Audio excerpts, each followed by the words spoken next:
મહેન્દુ પોપટ. વિનયનગર નામે એક હરિયાળું નગર હતું. નગરમાં રાજા રાણીનો મોટો મહેલ હતો. એમાં મોટા આલીશાન ઓરડા. સિપાહીઓ અને પહેલવાનો રાત દિવસ મહેલની રખવાળી કરે. આ રાજાએ પક્ષીઓ બહુ વહાલા હતા, એટલે એને મહેલની ફરતે બાગ બગીચા બનાવડાવ્યા હતા. રોજ એમાં જાત જાતના પક્ષીઓ આવતા. રાજા એ જોઈને ખૂબ જ ખુશ થતો. એક વખતની વાત છે, રાજા બગીચામાં ફરી રહ્યો હતો, ત્યારે એને એક પોપટને મીઠું મીઠું બોલતો જોયો.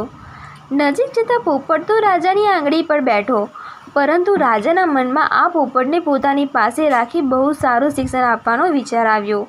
રાજાના કહ્યા પ્રમાણે સિપાહી એને પિંજરામાં પૂરી મહેલમાં લાવ્યા. થોડાક જ દિવસોમાં રાજાએ કાશીથી એક મોટા ગુરુને પોપટને શિક્ષિત કરવા માટે બોલાવ્યા. એક બે દિવસ તો ગુરુએ પોપટને કેટલાક સુભાષિતો ગવડાવ્યા અને જડ પડે તો સુભાષિતો રટવા લાગ્યો. આ જોઈને ગુરુજી રાજી થયા. હવે પોપટને ગીતાના શ્લોક શીખવવાનું શરૂ કર્યું. ખૂબ મહેનતુ આ પોપટે કઠિન શ્લોકો પણ પાક્કા કરવાનું ધાર્યું. પછી તો રોજ સવારે પોપટ વહેલો ઉઠે અને શ્લોકોની તૈયારી કરે.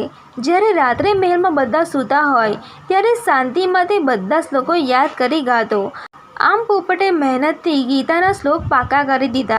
રાજા રાણીએ સાંભળી બહુ ખુશ થયા. પછી રાજાના મંત્રીએ નગરના બાળકોની આ પોપટ સાથે મુલાકાત કરાવી અને મહેનત વિશે જણાવ્યું કે પોપટે મહેનતથી કઠિન શ્લોકો પણ પાક્કા કરી દીધા. વળી પોપટે પણ બાળકોને મીઠા મીઠા શ્લોકો બોલી સંભળાવ્યા. અને પછી આ બાળકોએ પોપટને રોજ મહેનતથી અભ્યાસ કરવાનું વચન આપ્યું અને હસતા હસતા સૌ પોતપોતાના ઘરે ગયા.